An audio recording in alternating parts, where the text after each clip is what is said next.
ତ ସାଙ୍ଗମାନେ ଜୟ ଜଗନ୍ନାଥ। ଆଜି ମୁଁ ଆସିଥିଲି ସଙ୍ଗୀତ ନାଟ ଏକାଡେମୀକୁ ସୁଟିଂ ପାଇଁ। ତ ରେକର୍ଡ଼ିଂ ବର୍ତ୍ତମାନ ଷ୍ଟାର୍ଟ ହେଇଛି। ଚାଲନ୍ତୁ ଦେଖିବା ସମ୍ପୂର୍ଣ୍ଣ ଭିଡ଼ିଓ। ଏଇଟା ହେଉଛି ଭାଷା ସାହିତ୍ୟ ଓ ସଂସ୍କୃତି ବିଭାଗର ମୁଖ୍ୟ କାର୍ଯ୍ୟାଳୟ। ଏଇଠି ଉର୍ଦ୍ଦୁ ଏକାଡେମୀ, ସାହିତ୍ୟ, ସଙ୍ଗୀତ ନାଟ ଏକାଡେମୀ ଏବଂ ଲଳିତ କଳା ଏକାଡେମୀ ଚାରିଟି ଏଠି ଅଛି। ତ ମୁଁ ଆଜି ଆସିଥିଲି ଓଡ଼ିଶା ସଙ୍ଗୀତ ନାଟ ଏକାଡେମୀକୁ। ତ ଚାଲନ୍ତୁ ଭିତରକୁ ଯିବା ଆଉ ଭିତରେ ଦେଖିବା। ତ ଯେହେତୁ ମୁଁ ଟିକେ ଆଗୁଆ ପଳେଇ ଆସିଥିଲି, କାରଣ ମୋତେ କ୍ୟାମେରା ଟିକେ ସେଟଅପ୍ କରିବାର ଥିଲା, ତ ଏଯାଏ କୌଣସି ଷ୍ଟାଫ୍ ଆସିନାହାନ୍ତି, ମୁଁ ଟିକେ ଆଗୁଆ ପଳେଇ ଆସିଛି। ଏଠି ଦେଖିପାରୁଥିବେ ସମସ୍ତ କଳାକାରମାନଙ୍କ କିଛି ଫଟୋ ଏଠି ଲିପିବଦ୍ଧ ରଖାଯାଇଛି। ବହୁତ ସୁନ୍ଦର ଲାଗୁଛି ଦେଖିବା ପାଇଁ। ତ ଏଇଟା ହିଁ ହେଉଛି ଓଡ଼ିଶା ସଙ୍ଗୀତ ନାଟ ଏକାଡେମୀର ଅଫିସର ଦୃଶ୍ୟ।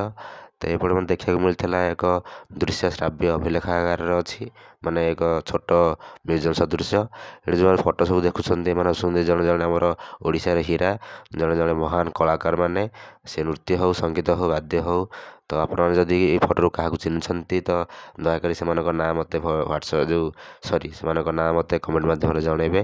ତ ଏଠି ଏକ ଛୋଟ ଦେଖିପାରୁଥିବେ ଗୋଟେ ବୃକ୍ଷ ସଦୃଶ ସବୁ ଆମର ବାଦ୍ୟଯନ୍ତ୍ର ସବୁ ରଖାଯାଇଛି।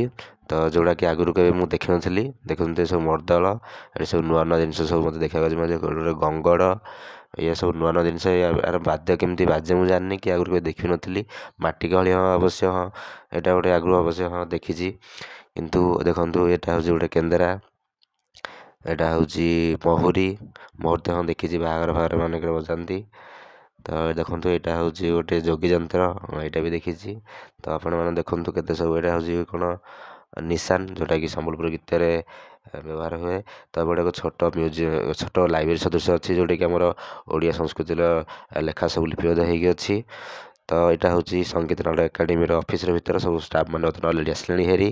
ତ ପ୍ରୋଗ୍ରାମ୍ ବର୍ତ୍ତମାନ ଷ୍ଟାର୍ଟ ହେବ। ତ ଆଜି ଆମର ଦୁଇଟି କ୍ୟାମେରା ଆସିଥିଲା, ଗୋଟେ ଫଟୋଗ୍ରାଫି ପାଇଁ ଆଉ ଗୋଟେ ଭିଡ଼ିଓ ରେକର୍ଡ଼ିଂ ପାଇଁ। ତ ଫାଇନାଲି ଏପଟେ ଫଟୋଗ୍ରାଫି ହେଇସାରିଲା ପରେ ରେକର୍ଡ଼ିଂ ଚାଲିଥିଲା।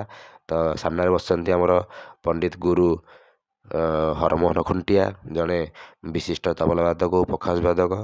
ତ ଆଜିର ପ୍ରୋଗ୍ରାମ୍ ଥିଲା ଗଭର୍ଣ୍ଣମେଣ୍ଟ ତରଫରୁ କିଛି ଡକ୍ୟୁମେଣ୍ଟ ସୁଟ୍ ଗୁରୁଙ୍କ ଉପରେ, ମାନେ ସେ ତାଙ୍କ ଜୀବନଶୈଳୀ ଉପରେ କିଛି ଆଜି ବ୍ୟାଖ୍ୟା କରିଥିଲେ, ଯେଉଁଟାକି ତାଙ୍କର ଜୀବନଶୈଳୀ ଯାହା ବି ସବୁ କହିଲେ ରେକର୍ଡ଼ିଂ କରିକି ରଖାହେବ।